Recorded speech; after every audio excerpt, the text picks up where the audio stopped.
Hi, I'm Sarah Vedeler. Can you believe we made it to month 12 for the 2012 Block of the Month quilt for the Quilt Show? We're up for a pretty fast and relaxing finish here. We're going to be working on a whole bunch of diamond and a square blocks which are going to go around the outside of the quilt, and I'm going to show you how I do that.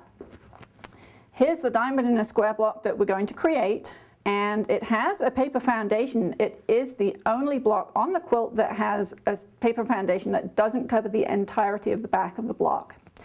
You're going to print your templates out from the PDF file onto the stabilizer, and then you're going to cut on the dotted line to create 72 separate templates.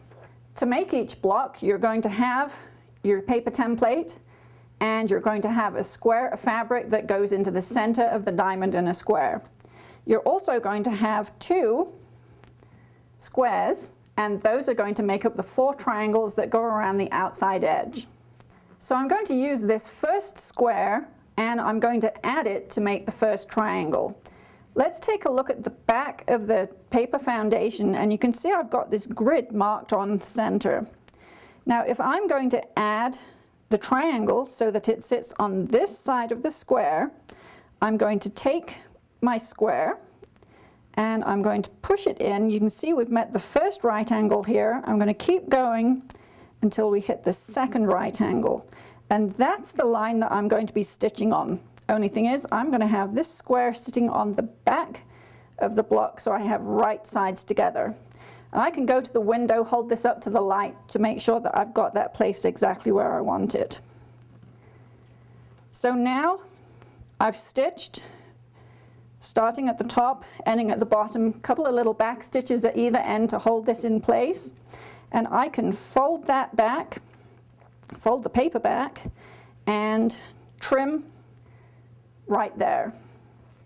That's going to give me a nice triangle that's right in place, and I've got another triangle that I can add to the other side of the block. So let's take a look here. We've just added the triangle over here. Now it's time to add a triangle over here. So I can push that triangle that just been cut off till it matches there, and you'll notice that we're more or less even on the edge here.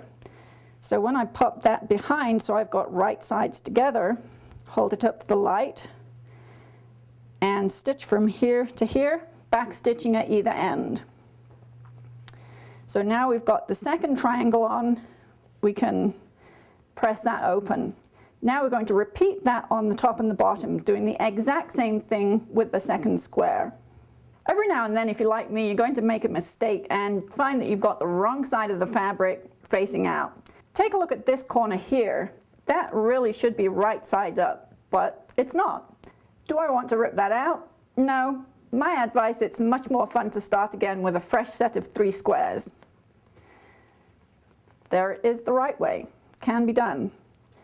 So now we've got 4 triangles added on to the center square, and it's time to trim them. We're going to end up with a 4.5 inch square, and you could use a 4.5 inch square ruler to do that. However, I like to do it with a slightly larger ruler, so I have a 6.5 inch ruler here. I know that half of 4.5 is 2.25, so I can align the 2.25 inch mark on both corners and know that I've got that centered in where it needs to be. And I can trim, and I can trim, scooch those bits out of the way, turn the block around. Now I can line up the 4.5 inch mark on the top and the left hand side, and I can trim, and I can trim, and now I have a perfect finished block. Now there's 72 of these squares to make to go around the quilt. Chaining them makes it go really fast.